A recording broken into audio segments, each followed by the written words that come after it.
Salam, Bapak-Bapak yang terkasih dalam Yesus Kristus. Mari kita memulai katekese, bimbingan dan penyuluhan kita pada hari ini dengan berdoa. Dalam nama Bapa dan Putra dan Roh Kudus. Amin. Allah Tritunggal Yang Maha Kudus, kami bersyukur atas kehadiran-Mu. Berkatilah kami yang akan melaksanakan katekese, bimbingan dan penyuluhan pada hari ini. Semoga materi yang kami dengarkan, yang kami pelajari dapat membantu kami menjadi pribadi yang selalu setia kepadamu. Semua doa ini kami serahkan dengan perantaraan Tuhan kami Yesus Kristus yang hidup dan meraja kini dan sepanjang segala masa. Amin. Dalam nama Bapa dan Putra dan Roh Kudus. Amin.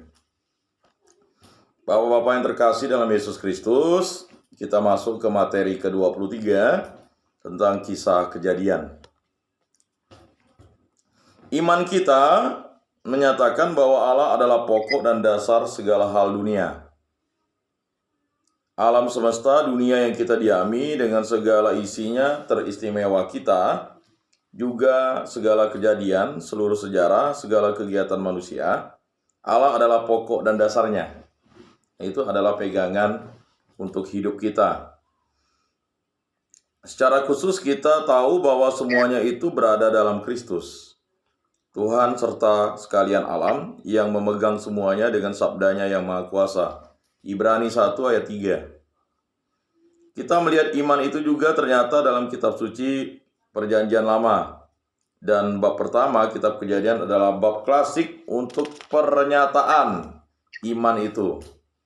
Lihat teks sejarah Abraham dan bangsanya ya. Untuk kisah pertama teks kitab ya. Kita bisa membaca itu dengan seksama. Apa maksud pengarang suci Israel yang menulis tradisi itu kira-kira tahun 600 sebelum Kristus? Maksudnya, khotbahnya kepada bangsa Israel yang penting. Dewa-dewa dari bangsa-bangsa lain tidak berarti. Seluruh dunia, malahan segala bangsa hanya ada berdasarkan Allah, Tuhan dari Israel. Sebab itu jangan percaya kepada dewa-dewa. Kemudian berikutnya Mesir dan bangsa-bangsa Kanaan menyembah matahari, hewan-hewan. Semuanya berpusat pada Allah, semuanya miliknya di dalam kuasanya. Setiap hari ketujuh, ingatan kita seharusnya semata-mata akan Allah dengan berhenti dari segala pekerjaan yang lain. Bagaimana iman itu harus dinyatakan kepada Israel? Di antara bangsa-bangsa Ibrani, Babylon, dan Assyria terdapat banyak tradisi, dongeng-dongeng, mitologi, cerita-cerita yang dari dahulu kala diceritakan kepada turun-temurun. Di Indonesia kita kenal juga akan banyak tradisi serupa. Untuk menyatakan bahwa segala hal duniawi hanya berpusat pada Allah, maka pengarang suci memakai suatu tradisi yang sudah lama hidup di Israel, tetapi dalam bentuk yang agak janggal.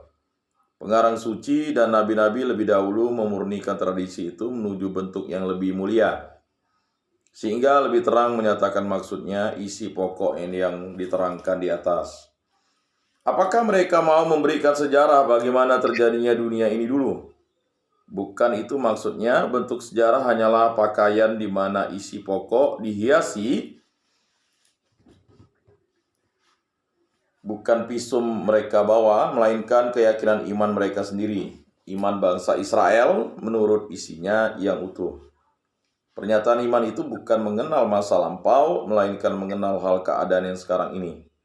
Mana pokok dan dasar dunia ini? Allah. Dari Perjanjian Baru, keyakinan iman itu lebih terang lagi. Dunia ini dengan segala isinya berada dan tetap ada berdasarkan Allah Bapa dalam sabdanya, Yesus Kristus. Sabdanya artinya pernyataan Allah untuk kita, yaitu Kristus Tuhan. Dalam kisah Kejadian, tampak kepada kita gambaran dunia yang lazim dalam pikiran zaman dan tempat pengarang suci. Bumi dilukiskan sebagai lingkaran di tengah-tengah lautan, terpancang di atas tiang-tiang. Di atas bumi yang datar terbentanglah atap lengkungan langit yang berpintu untuk menurunkan hujan dari atas. Allah bersabda kepada Israel di dalam bahasa dan fantasi mereka. Malahan untuk kita zaman sekarang lukisan itu menarik dan menjelaskan dengan terang bahwa apa yang tampak di alam semesta ini Allah adalah pokoknya.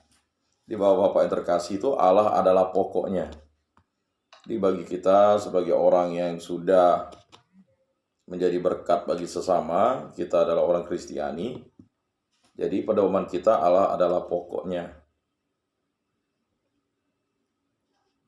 Satu kalimat selalu diulang-ulang, yaitu dan tampak kepada Allah bahwa semuanya baik. Nah ini, jadi jika ada yang bertanya, Allah menciptakan selalu yang baik. Tetapi mengapa ada yang jahat? Yang jahat adalah yang melawan kehendak Allah. Nah itu. Jadi kalau ada yang mengatakan Allah menciptakan yang baik dan yang jahat, itu keliru. Allah menciptakan semuanya baik adanya. Jadi tidak ada yang baik yang tidak diciptakan Allah. Tetapi ada yang menyia-nyiakan kebaikan Allah itu. Nah itulah sang jahat, si jahat, ya, yang terkutuk. Nah, jadi Bapak-Bapak yang terkasih sudah memahami itu ya. Jadi perlu dipahami bahwa Allah ya menciptakan yang baik dan tampak pada semuanya baik. Pengarang suci mungkin hendak menyerang anggapan Assyria dan Babilonia yang menyatakan bahwa ada benda yang baik tetapi juga bahwa ada benda yang jahat. Tetapi asalnya dari iblis. Jadi begini, sebagai orang Kristiani kita jangan terjebak kepada situasi di mana ya ada yang baik dan ada yang jahat. Yang baik dan jahat itu berasal dari Allah. Itu pernyataan yang keliru, pernyataan yang sesat. Allah menciptakan semuanya baik adanya. Jadi tidak ada yang diciptakan Allah itu tidak baik. Tetapi ada yang melawan kehendak Allah menjadi jahat. Dan dia mengutuki dirinya menjadi jahat. Dan disebut macam-macam. Roh jahat, iblis, penyesat, pendusta. Dan sebagaimana dia ingin memanipulasi pikiran kita agar kita memahami konsepsi yang salah. Jadi itulah si penyesat itu. Ya. Jadi sebenarnya ini ingin menggambarkan bahwa kepercayaan Assyria dan Babilonia itu adalah suatu kepercayaan yang sesat bagi kepercayaan kita sebagai pengikut Allah. Dan itu dinyatakan oleh Allah pada bangsa Israel. Pengarang suci menekankan bahwa semua yang ada di dunia ini adalah baik, semuanya berasal dari Allah. Itu jelas. Semuanya baik dan semuanya berasal dari Allah. Tetapi kok ada yang jahat? Dia melawan kehendak Allah. Awalnya baik, seperti malaikat, jatuh ke dalam dosa, jadi dia mengutuki dirinya menjadi iblis. Awalnya baik, semuanya roh itu baik, ya, berasal dari Roh Kudus, tetapi roh itu melawan kehendak Allah. Akhirnya dia menjadi roh jahat. Nah itu harus dipahami ya Bapak-Bapak yang terkasih. Sama seperti kita, kalau kita melawan kehendak Allah, kita berdosa, kita melakukan sesuatu yang jahat. Nah ini harus dipahami sebagai persepsi yang harus dibangun sebagai pengikut Kristus. Nah, terutama manusia dengan badannya dan peraturan nikah pria dan wanita. Baik. Malahan sesudah melukiskan penciptaan manusia, pengarang suci menyatakan dan tampak kepada Allah bahwa itu baik, benar. Jadi kalau kita baca kitab Kejadian dengan seksama, di situ kita akan mengungkapkan siapa itu Allah sesungguhnya. Jadi kitab Kejadian itu sebenarnya sudah mengungkapkan jati diri Allah. Tetapi harus digenapi dengan perjanjian baru. Mengapa? Karena Allah menjadi manusia. Sabda sudah menjadi daging, sabda sudah menjadi manusia. Dan itu harus dipahami. Ya. Dan itu dalam Injil Yohanes itu ya, ditulis dengan gamblang. Pada mulanya adalah firman. Firman itu bersama-sama dengan Allah dan firman itu adalah Allah. Ya, jadi semuanya itu diciptakan oleh firman. Jadi firman itu adalah Allah. Jadi Injil Yohanes ingin mengungkapkan bahwa pernyataan Allah itu baik adalah sesuatu yang tepat dan benar. Ya. Jadi harus dipahami bahwa ya, apa yang diciptakan itu adalah baik dan benar. Terutama apabila kita mengerti bahwa kisah penciptaan itu harus kita anggap sebagai penciptaan dengan perantaraan Yesus Kristus. Jadi yang menciptakan alam semesta ini adalah Yesus Kristus. Dialah Elohim, Yahweh, Alfa dan Omega. Dialah Sang Firman, Sang Sabda yang kemarin atau tahun lalu sudah kita jelaskan. Ya. Jadi beberapa gelar Yesus atau beberapa sebutan Yesus. Nah, sekali lagi ya, itu harus dipahami. Terutama apabila kita mengerti bahwa kisah penciptaan itu harus kita anggap sebagai penciptaan dengan perantaraan Yesus Kristus. Dan menuju Kristus, maka iman kita mengerti bahwa seluruh dunia dengan segala isinya adalah baik benar. Sekali lagi, bukan suatu sejarah diberikan di sini, melainkan keyakinan iman tentang keadaan sekarang ini yang berlaku bagi segala waktu, segala hal dunia ini baik adalah pemberian Allah Bapa. Jadi, segala sesuatu itu baik adalah pemberian Allah Bapa. Mengapa bisa menjadi jahat? Itu karena melawan kehendak Bapa. Maka Yesus katakan, aku dan Bapa adalah satu. Kalau ingin melihat Bapa, ya kan, lihatlah aku. Ya. Jadi pernyataan itu merupakan sesuatu yang mutlak dari Allah. Tidak bisa digugat. Tidak bisa dimanifestasi atau diserupakan dengan apapun. Tetapi harus diterima dengan iman, kepercayaan. Ya.